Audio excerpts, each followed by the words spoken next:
இந்த கட்சியோட அமைப்பு என்பது, கட்டமைப்பு என்பது இன்னும் ஒரு தேர்தலில் தாங்கன்னா ஆச்சரியம். ஏன்னா நீ 10 வருஷமா 5 தேர்தலில் இன்னும் தோத்துக்கிட்டு இருக்கேன். அந்த இளைஞர்கள்லாம் விஜய் பக்கம் போயிட்டாங்க, பாதி பேர் போயிட்டாங்க, கொஞ்சம் பேர் இந்த பர்சன்டேஜ் அளவு போயிருக்காங்க அப்படின்னா ஏன் இவர் கட்சியிலேருந்து மட்டும்தான் போவாங்களா? மற்ற கட்சியிலேருந்து வர்றாங்க, சீமான் கட்சி மட்டும் ஏன் குறி வச்சு சொல்லக்கூடிய காரணம் என்ன? ஏன்னா வாக்கு வங்கி குறைவாக இருக்குது. திமுக அண்ணா திமுகலேருந்து 2% போகுதுன்னா உங்களுக்கு 2% போகுதுன்னா உங்களுக்கு சேதாரம் அதிகம். கண்டிப்பாக அந்த 234 பேரில் ஒரு எம்எல்ஏ கூட வர மாட்டார், சீமான் கூட வர மாட்டார் காரைக்குடியில். அப்படித்தான் நான் நினைக்கிறேன். 30% கிராஸ் பண்ணும் ஓட்டுக்கு. அப்படி தேர்தலில் தோற்று போகும்போது மக்கள் மட்டத்தில் செல்வாக்கு இல்லை என்பது மேலும் மேலும் நிரூபிக்கப்படும் போது கட்சி நடத்த முடியாது. ஒரு கட்டத்துக்கு மேலே கட்சி போவார். வாக்கு வங்கி அரசியலில் யாருமே செய்யக்கூடாத, செய்ய துணியாத, செய்ய முடியாத ஒரு தவறை திரும்ப திரும்ப அவர் செய்து கொண்டிருக்கிறார். தனியாக நிற்பது என்பது கூட்டணிகள் தான் இந்திய அரசியலின் அச்சாணம். காலங்காலமாக கோவப்பட்டு வேற ஒரு ஆளுக்கு வாக்குறுதிக்கலாம், அது சீமானுக்கு வரத்தானே செய்யும். எப்போதுமே அதிமுகவே ஆளுன்னு நினைப்பாங்களா? 50 வருஷமா நினைப்பாங்க, இனிமேல் நினைப்பாங்களா என்ன? அதாவது 2 பேரில் ஒருத்தரை தோக்கடிக்கிறதுக்கு ஒருத்தர் கூட சேர்ந்து தோக்கடிச்சுட்டு அடுத்து இன்னொருத்தனை முடிக்கணும். நீ 2 பேரையும் ஒரே சேர்த்துல போட்டினா தோற்று மண்டை உடஞ்சி தான் உட்காந்துருக்கணும். அதான் நடக்குது. வாட்டைக்கு போகிறது ஒரு பக்கம் இருக்கட்டும், முதல்ல ஒரு எம்எல்ஏ சீட் ஜெயிக்கிறியா போகுது. ஒன்று ஜெயிச்சாலே ஹிஸ்டாரிக்கல் நியூஸுங்க அது. வாக்கு வங்கி அரசியல்ங்கிறது ஒரு கேம், அது ஒரு சூதாட்டம். அந்த சூதாட்டத்துக்குள்ளே போனீங்கன்னா சூதாட்ட விதிகளோடு தானே இந்த சூதாட்டத்தை ஆடணும். சூதாட்ட விதிகளை பற்றி எனக்கு கவலையில் என் இஷ்டம் போல் ஆடுவேன்னா ஒவ்வொரு தரையும் எழுந்துட்டு வந்து உட்காந்துருப்பேன். அதான் நடக்குது இப்போ. எனக்கு ஒரு நாள் திமுக பேசுகிறாங்க, பெரியாரை பேசுகிறாங்க. விஜய் வந்தோன்னே விஜயை ஃபுல் அண்ட் ஃபுல் அட்டாக் பண்ணுறதே நாம் தமிழோட வேலையாக. இதுதான் யாரையாவது ஒருத்தர் அட்டாக் பண்ணிகிட்டு இருக்கணும். நீங்கள் வந்து வாக்கப்பூர்வமான திட்டங்களை வச்சு மக்கள்கிட்ட போய் ஜெயிச்சு உள்ள அசம்பிளிக்கு போய் ஆளணும், அது இல்லை உங்களுக்கு. ஒரு 5 சீட்டு ஜெயிச்சு அசம்பிளிக்கு போனால் கூட இந்த மரியாதை வேறு. சைபர் வாங்கிக்கினே இருந்தால் என்ன தோக்குறதுக்கு முன்னால் 234 பேர் வேட்பாளர் போடுறாரு. அது ஏன் அப்படின்றத இங்கே போடுற எவ்வளோ பேர் ஜெயிச்சோம்? யாருமே ஜெயிக்கல. ஆனால் ஒரு 10,000 ஓட்டு ஒரு தொகுதிக்கு உடைக்கிறாங்க. சரி, உடைக்கிறேன். இது எத்தனை நாளைக்கு உடச்சிக்கிட்டே இருக்க? உன் நோக்கம் உடச்சிக்கிட்டே இருக்கிறதா நீ ஜெயிக்கிறதா? அப்வியஸாக ஜெயிக்கணும்னு எல்லாருமே. அதுக்கு என்ன வழி அதை பாரு. பிரைம் நைட் தமிழ் அனைவருக்கும் வணக்கம். இன்று நமது நேர்காணல் நம்முடன் இணைந்திருப்போர் மூத்த பத்திரிகையாளர் திரு மணி அவர்கள். சார் வணக்கம். வணக்கம்.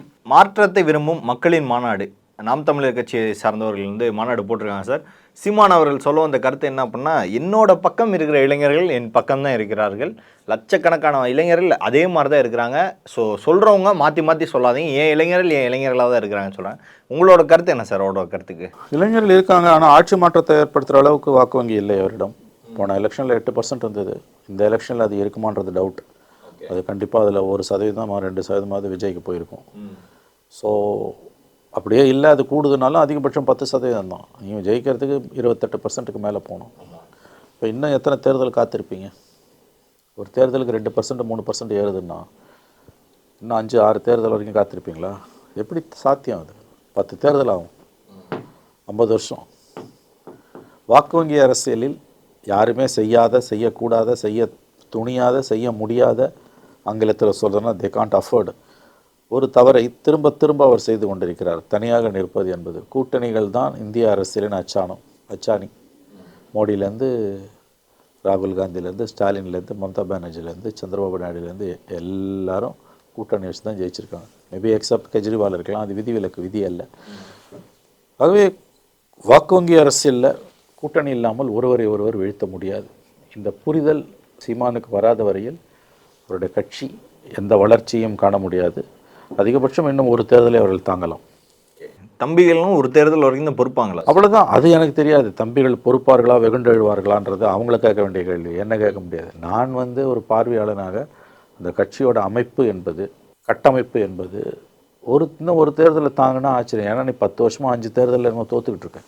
2016 நிற்க ஆரம்பிச்சார், வாக்கு அரசியலுக்கு வர ஆரம்பிச்சார். சேர்லேருந்து 14 மக்களவை நின்னார். 14, 16, 19, 21, 24 5 தேர்தலாக தோல்வினா ஜெயிப்பதற்கான முகாந்திரமே இல்லையே. எத்தனை நாள் தான் தம்பிகள் கூட இருப்பாங்க? ஃபஸ்ட்டு நல்ல கேள்வி, தம்பிகளை கேட்க வேண்டிய கேள்வி. கூட்டணி இல்லாமல் யாருமே ஜெயிச்சதில்லை, மோடி உட்பட. அப்புறம் என்ன நீங்கள் எப்படி தனியாக நினைச்சு இந்த விளையாட்டை, இந்த கேம் ரூல் படி தான் ஆடணும், இல்லை சமுதாய இயக்கமாக இருந்தணும். தேர்தல் வாக்கு வங்கி அரசியலுக்கு போயிட்டு கூட்டணி இல்லை என்றால் தோல்வி மேல் தோல்வி குவியும். நீங்களும் மெனக்கட்டு, கூட இருக்கணும் மெனக்கட்டு, கட்சி ஒரு கட்டத்தில் கரைஞ்சு போகும், அவ்வளோதான். ஆனால் மாற்று அரசியலில் வெறும் மக்கள் இங்கே ஒரு பக்கம் இருக்கிறாங்க தானே சார், அந்த ஓட்டு சீமானுக்கு வர்றது நிச்சயம். அது ஆட்சி மாற்றத்துக்கு போதுமானது அல்ல. நீ தேர்தலே நிற்காமல் போயிடாது, பெட்ரு. சமுதாய இயக்கமாக போயிடுங்க, திராவிடர் கழகம் மாதிரி. அந்த மாதிரி போனால் கூட அதில் கூட ஒரு செல்வாக்கு உண்டு, அது கூட இன்ஃப்ளூயன்ஸ் பண்ணலாம். பட் வாக்கு வங்கி அரசியலில் இருந்துக்கிட்டு ஜெயிக்காமல் ஒரு எம்எல்ஏ எம்பி கூட இல்லாமல் தொடர்ந்து எலெக்ஷனில் போடுறதுன்றது கட்சி அழிச்சிடும். அடுத்த கட்டமாக கட்சியை கூட்டு போவாது. நீ வாக்கு வங்கி அரசியலே இல்லாமல் இருந்தால் கூட உனக்கு மரியாதை இருக்கும். வாக்கு வங்கி அரசியலில் வந்து திரும்ப திரும்ப தோக்கும்போது மக்கள் உன்னை நிராகரிக்கிறார்கள் என்ற உண்மை எல்லோருக்கும் தெரிய வரும்போது நீங்கள் தனிமைப்படுத்தப்படுவீர்கள். அந்த இளைஞர்கள்லாம் விஜய் பக்கம் போயிட்டாங்க, பாதி பேர் போயிட்டாங்க, கொஞ்சம் பேர் ஒரு இந்த பர்சன்டேஜ் அளவு போயிருக்காங்க அப்படின்னா ஏன் இவர் கட்சியிலேருந்து மட்டும்தான் போவாங்களா? மற்ற கட்சியிலேருந்து வர்றாங்க, சீமான் கட்சி மட்டும் ஏன் குறி வச்சு சொல்லக்கூடிய காரணம் என்ன? ஏன்னா வாக்கு வங்கி குறைவாக இருக்குது. திமுக அண்ணா திமுகலேருந்து 2% போகுதுன்னா உங்களுக்கு 2% போகுதுன்னா உங்களுக்கு சேதாரம் அதிகம்.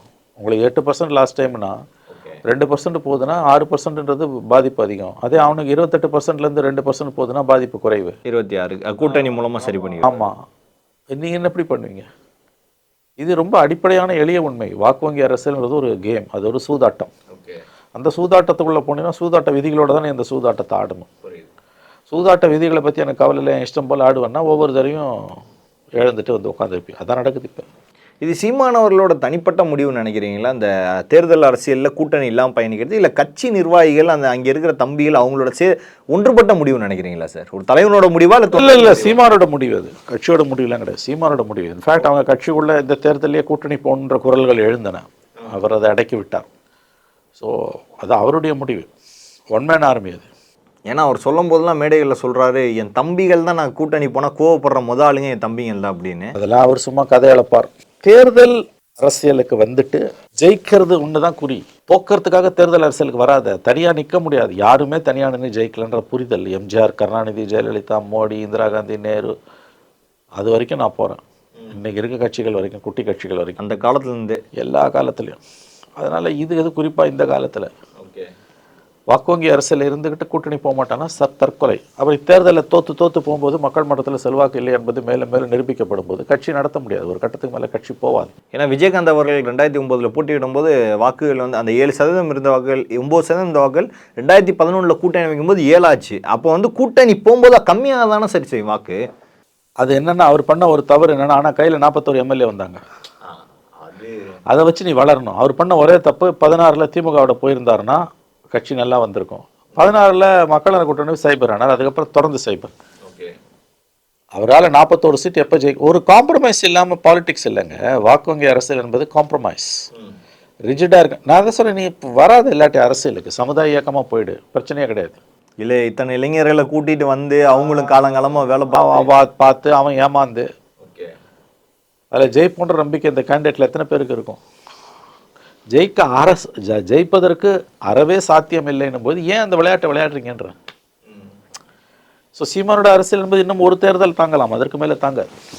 கண்டிப்பாக அந்த 234 பேரில் ஒரு எம்எல்ஏ கூட வர மாட்டார், சீமான் கூட வர மாட்டார் காரைக்குடியில். அப்படித்தான் நான் நினைக்கிறேன். 30% கிராஸ் பண்ணும் ஓட்டுக்கு. 30% எங்கேருந்து கிராஸ் பண்ணு? கடைசி முறை 50,000 ஓட்டுக்கிட்ட சீமான் அவர்கள் எடுத்திருந்தார் தனி. ஃபைன், அது அவ்வளோதான். அதுக்கு மேலே எதிர்த்தரப்பில் எவ்வளோ 51,000 ஓட்டு எடுத்தால் கூட அவன் ஜெயிச்சிருவான்ல. ஆனால் திராவிட கட்சிகளில் இருக்க கோபம் இருக்கும்ல சார். அதிமுக திமுகவில் காலங்காலமாக கோவப்பட்டு வேற ஒரு ஆளுக்கு வாக்குறுதிக்கலாம், அது சீமானுக்கு வரத்தானே செய்யும்.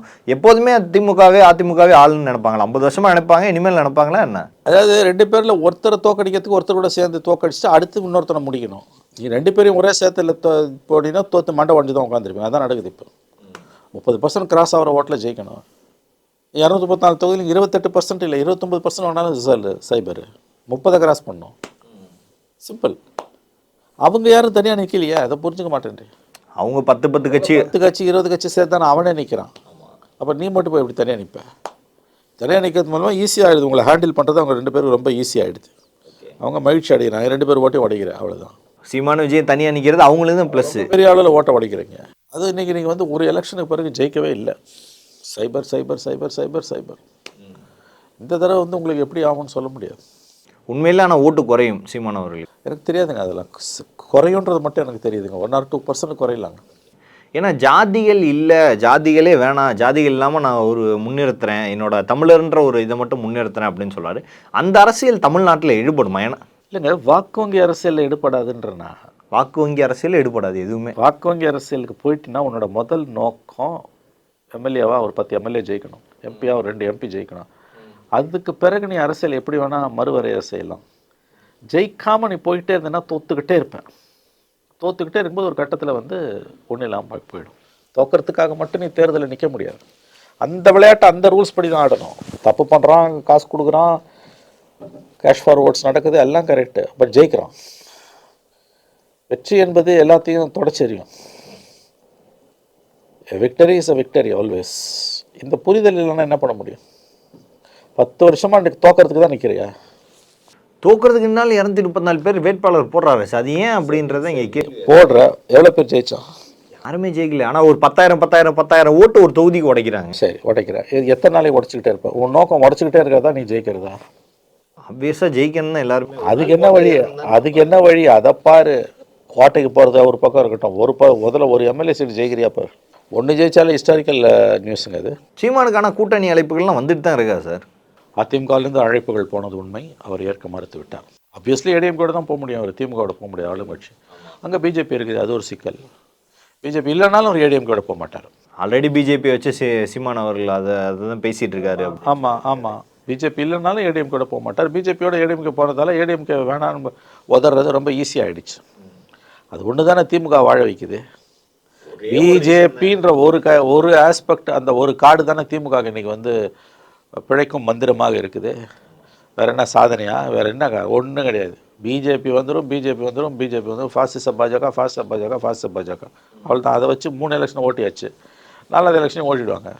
கடந்த தேர்தலில் 3வது இடத்துல இருந்தாங்க நாம் தமிழர் கட்சி. வந்து அதிமுக நாம் தமிழர் இருந்துச்சு. இந்த இடத்துல நாம் தமிழர் கட்சி எந்த இடத்துல சார் மதிப்பிடலாம்? தெரியல. அவங்க 4th பிளேயராக தான் வருவாங்க நிச்சயமாக. 4th பிளேயர் தான்.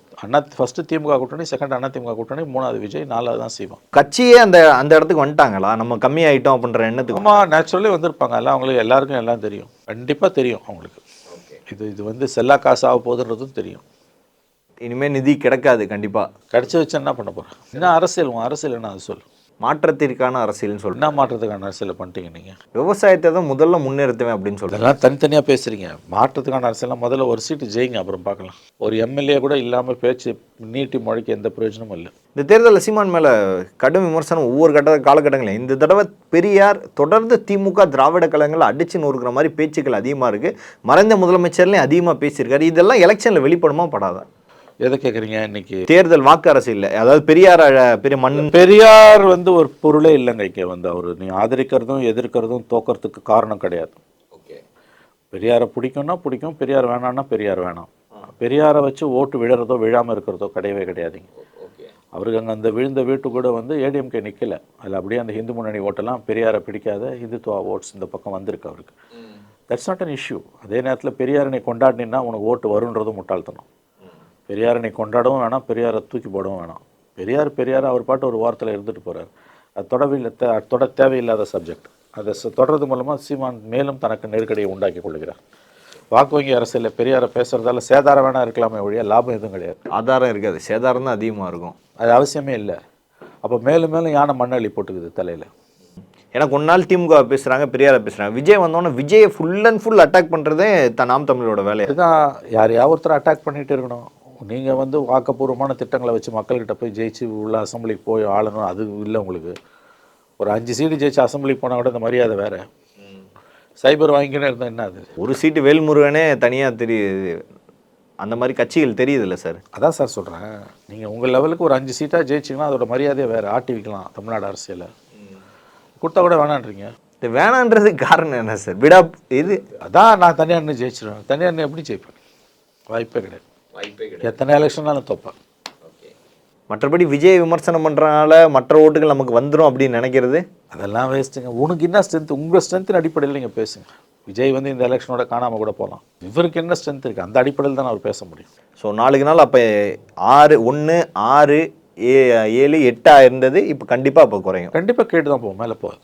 நான் அப்படி தான் நம்புகிறேன். பல்வேறு அரசியல் கேள்விகளுக்கு பதில் தமைக்காக மிக நன்றி சார். நன்றி சார்.